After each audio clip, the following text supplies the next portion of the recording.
in half. The building beside it has been completely devastated. And here we are a couple of blocks away. And from here, you can still see much of the damage, the shock waves. You can imagine what the shock wave must have been like, I think around 2:30 in the morning there. First of all, I want to make sure if everyone listening, can you hear me? Because we had an audio issue just about 10 minutes ago. We had to stop so let me know if you can hear me. Uh, so the shock wave, I mean, had to be devastating. You can see damage to the buildings over here. I'm just going to look over here.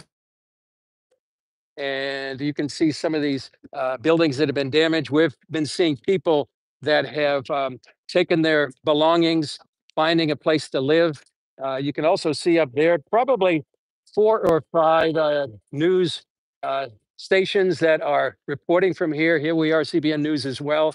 But global media is here on the ground. Just a few minutes ago, we were able to talk to Naftali Bennett, former prime minister. We knew that Prime Minister Netanyahu was here as well.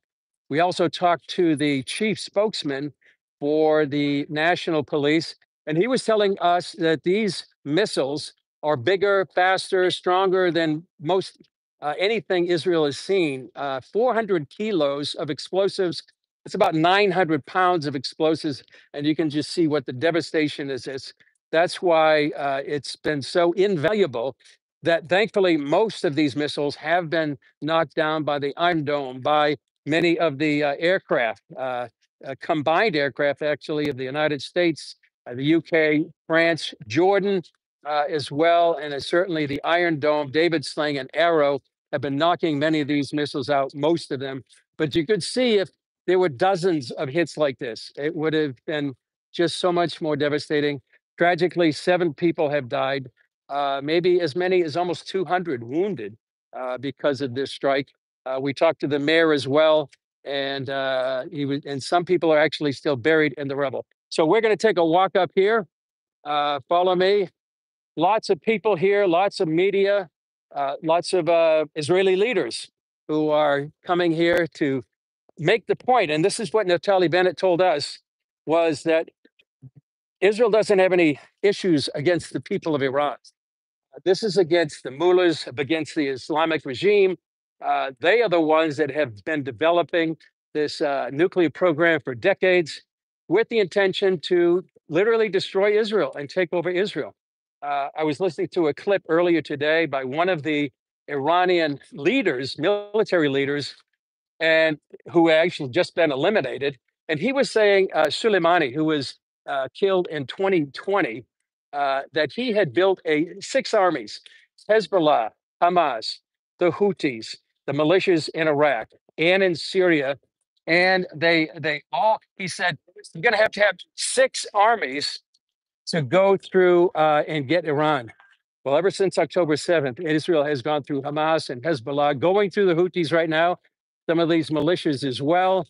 And so now hitting the head of the snake, the head of the octopus. Here's some damage you can see of this this building here. Windows blown out. Many of the people have not are going back into their homes right now. In fact, we were doing a stand-up not too long ago. The police told us to leave because there was a possibility of that actually building collapsing here. You can see more damage. You can see a lot of debris on the sidewalk. But all these windows were blown out last night. We had an interesting conversation with a man named Yitzhak. His mother is 91 years old and I think lives in that building down there. He came here to try to get the meat out of the freezer because he didn't want it to spoil. Police actually wouldn't let him in. But we're going to go here a little further. A lot of people have come here to see the damage and see what's happening. The main damage you could see, if we could get down just about a block, but this is about as far as we can go. The police lines are right here. So if you have any comments or questions, let me know. But now, doing interviews, as I said, with Naftali Bennett, some of the people taking their belongings and getting ready to go. Here's the police line, which we're going to go through.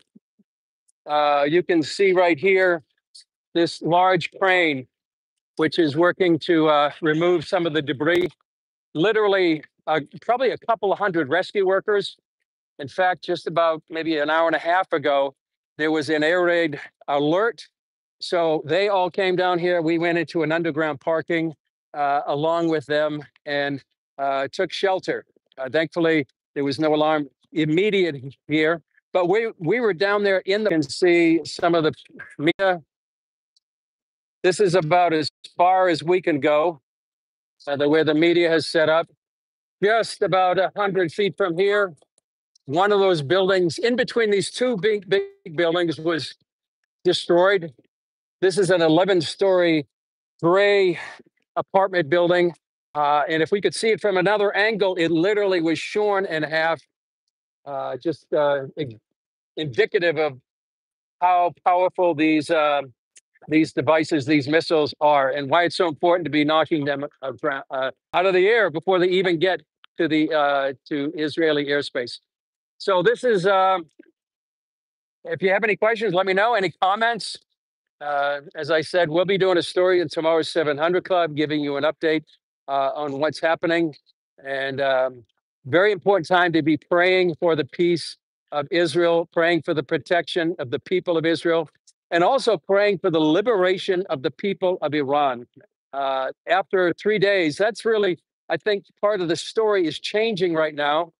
The military operation, the covert operation by Israel has been historic and amazing what they have been able to do inside Iran by eliminating most of the military leadership and also by eliminating and destroying much of the infrastructure already. Natanz, which is one of the main nuclear sites there in Iran, they've also destroyed many of the ballistic missiles aimed at Israel. They've destroyed much of the air defenses.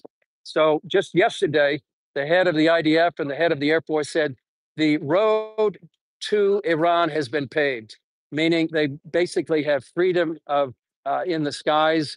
They can go there with impunity without fear of these ballistic missile sites. The other thing we've seen is the fact that many things online, we've seen the Iranian people actually cheering in the streets, calling for the demise of the Ayatollah and his regime.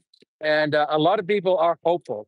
Maybe this is the time that the Islamic regime can finally fall, that it has been a tyranny since 1979. Many of these people